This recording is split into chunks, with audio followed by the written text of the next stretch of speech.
My name is Sam Meisler, and I'm a small animal veterinarian. In this segment, let's talk about dog fever, or fever in dogs.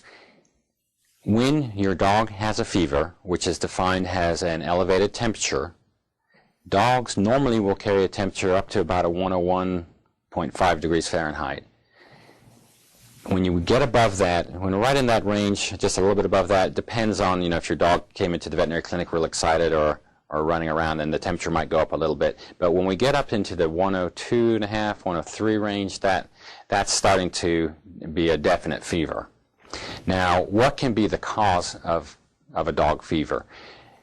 Directly, the cause is some sort of inflammation going on inside your dog, somewhere in your dog, that's causing a systemic response, a systemic fever response, where the body is resetting what we call the set point, the reference temperature set point that your dog wants to be at, and resetting it up to a higher level, and your dog's temperature migrates up to that level.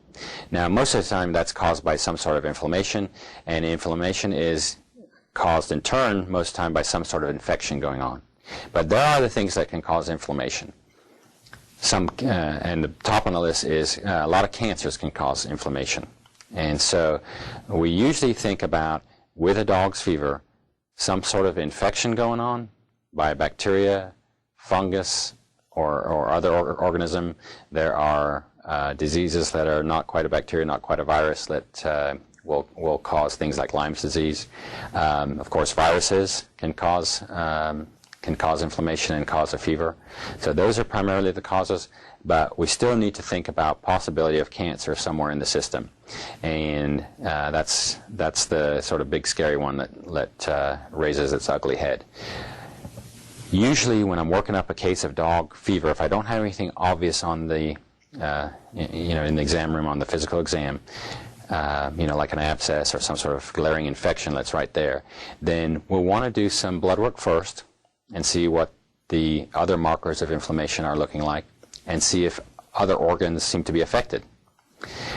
Then I often do x-rays to search for a reason, unless I'm, of course, specifically directed towards one area of the body to do an x-ray. And that's kind of our baseline. We'll do a fecal flotation on all dogs with fevers to make sure they don't have any intestinal parasites.